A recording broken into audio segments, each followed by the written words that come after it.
Kehlani has never really fit into one box, and that's always been part of the appeal. Their fifth studio album, Kehlani, dropped on April 24th. This was on B Day, and they're treating it like it's a reset button, not a reinvention, more like a return to self. The opening starts off. Growth doesn't always sound pretty at first. Sometimes it cracks, sometimes it bends, but it always finds its way to the light. You're about to hear a heart that's been stretched, healed, and reborn.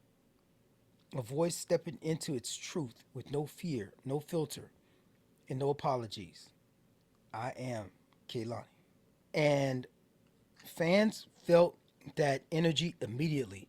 People stood out in the cold rain at the New York pop up just about a vinyl. There was a meet and greet, and just to be part of the moment.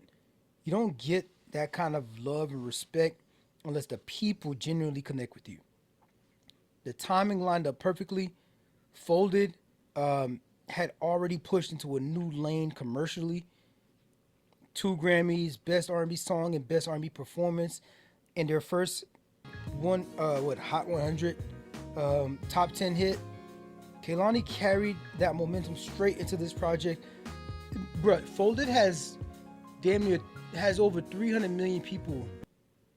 That's everybody in America. Population wise, everybody in America has, well, not specifically, but like globally, you know what I mean? Have listened to this album. Um, the momentum carried her straight to number one on the debut. Released number one in the R&B and hip hop album charts. This is the first time in her career that they hit the top spot, and the guest list that appears on this, we have Leon Thomas. From the jump, you got you got Lil Wayne, Brandy, Clips, Big Sean, Leon Thomas, Missy Elliott, bro. Like everybody shows up for this thing, and that's a wave that I sometimes gauge to even give an album my first listen. Or maybe an artist that like I've been keeping up with, or maybe it's an artist that like had a good rollout and got my attention. Like, oh, maybe I don't know this rollout, this artist, or maybe I might pick up on it on some like news, social media, or mainstream, and then I listen to the album. But like one of the things on top of all of that is I want to know who fucks with you. Are any artists that are like that I'm tapped into, that I respect, that I love their work, their body of work, are getting you to feature on their stuff, or they're or featuring on your stuff? That's a cosign. That's a whole cosign. That's like I endorse this person. I will lend my voice, my credibility, my my whatever kind of points that I may be, what I mean, be able to muster in this thing of ours. I'm going to lend my voice to that, and so I'm endorsing this endorsement of this person. So you got a roster like that featuring on this thing. Usher is on here, Lil Jon, bro, like Cardi B. That's like old school and new school. Everybody is rogering up to be like, we fucks with Kehlani. Kehlani knows what they doing. That's what's up. Keeping the traditional R&B alive while still tapping into the contemporary stuff. Chris Riddick is on here. Executive producer on here. Babyface, Jimmy Jam, Terry Lewis, and of course Jermaine Dupri is written all in the mix, right? You can hear the intention in immediately when you jump into this thing. That's a classic R&B structure with modern emotion still throughout, and it's fully encapsulated in its own personality, and it's human, it's real, it's traditional in a sense, but it's like brand spanking new. A few tracks that would definitely stand out. Another level. This is the first feature on here, Lil Wayne. On here, it's an unexpected pairing at the time, but then you think about how like Lil Wayne had like a lot of like R&B features where he would go put a spit a verse, right? He had a lot of that earlier on in his career, especially during like the Carter 3 run around that era. So this is kind of like true to form for Wayne, right? They click on this thing, Then this is people trying to explain why certain connections never fully leave you alone. Back and forth with Missy is a smooth, playful, rhythmic, heavy. It's giving Aaliyah, right? For those of you too young, that wasn't born in the 1900s. What I mean, she was our like our she was like a little like our Taylor Swift. She was our Taylor Swift at the time to be, right? Or at least like, what I mean, the way Biggie was for hip hop, she was that for R&B, right? And she tragically died in an accident, and so she never really got to fully flourish into what she could potentially have become. This is why I say kind of like hip hop Biggie. With Biggie, it's like, man, who would he have been? Like the thing with Tupac is that like he had a huge body of work before he passed. He was capable of great things going forward, and I would love to have seen where his music would have taken him.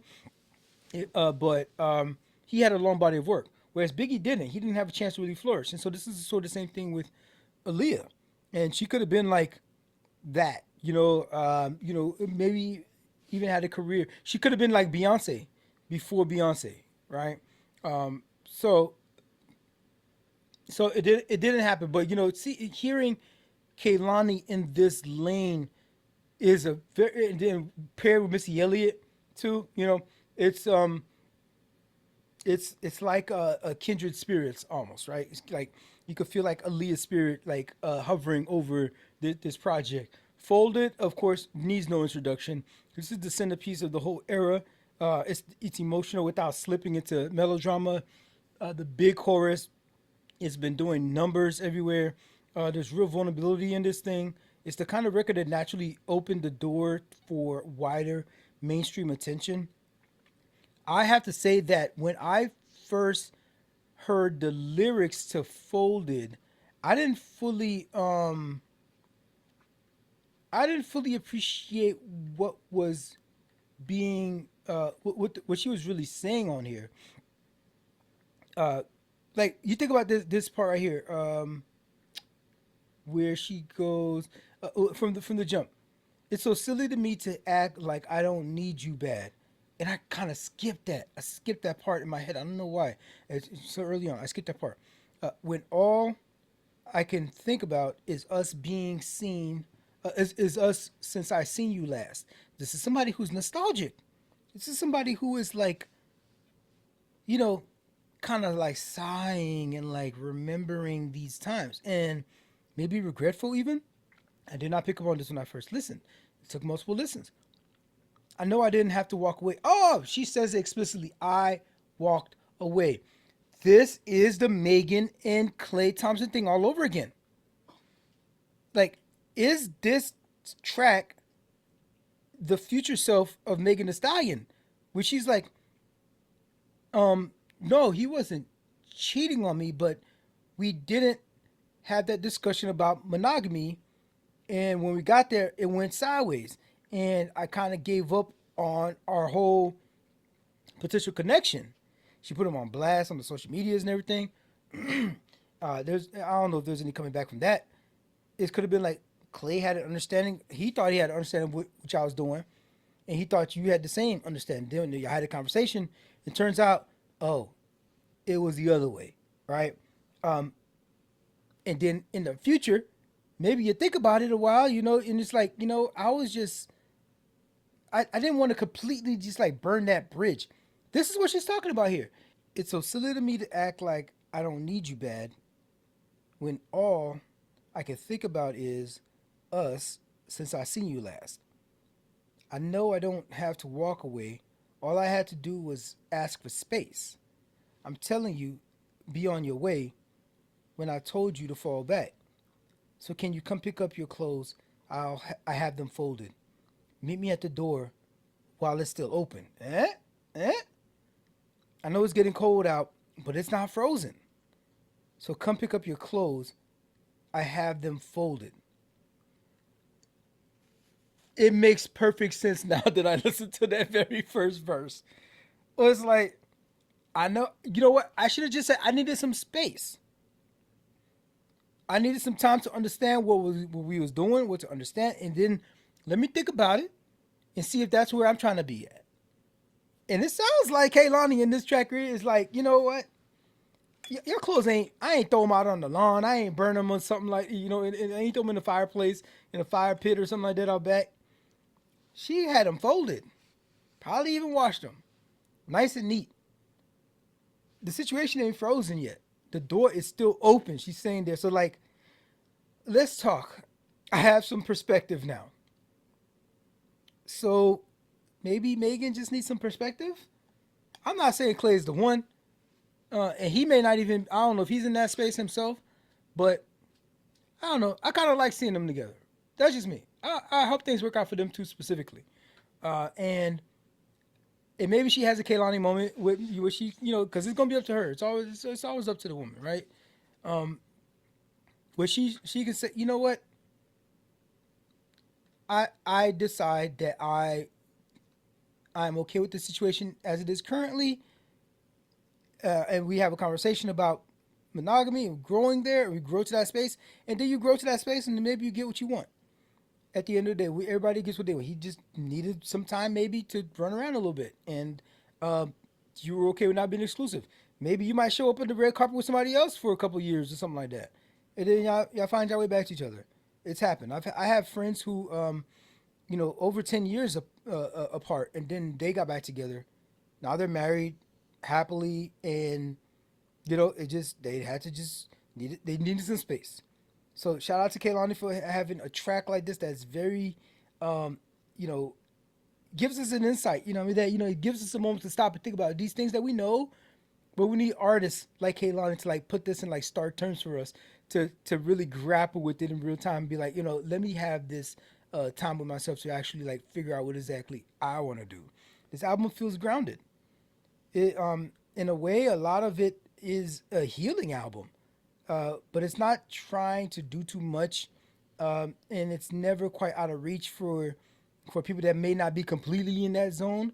But Kehlani, she sounds settled herself, um, uh, and Kehlani identifies as they them, and I'm trying to get it.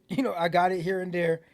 I don't always get it, but in terms of like on my in my speaking, but I respect your identity, and Kehlani's identity as she shows up in the world. It's just born in 1900, still working on it. Right, give me that. Right. Plus I have wine. The themes are all there: love, growth, heartbreak, boundaries, transformation. Um, but none of it feels overdone or overly theatric. Best way I say to play this project is maybe midday, windows wide open, break out the Uno cards, get your girls over, and y'all just hanging, having some mimosas, whatever. Y'all just chilling, playing some games. The production stays warm and welcoming the entire time. It'll help you with the vibe, help you with the atmosphere. With all the different voices in there, it's almost like having the radio on a little bit, and all your favorite tracks is coming on back to back to back. This project is how many tracks you got on here? We have 17 tracks. It's only 59 minutes. It's an hour. It's an hour well spent with community. Bottom line, Kehlani, the album, feels less like a comeback and more like clarity. While personally, Crash is still my favorite project. They sound comfortable with where they are right now in their career, and that confidence carries through the whole record.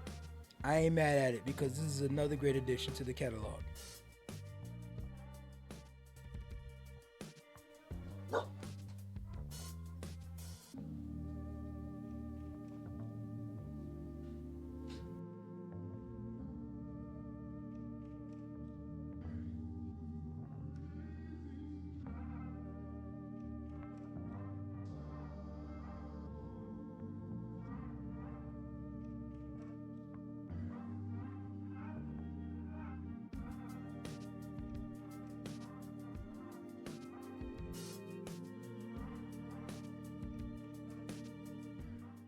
It's challenge day.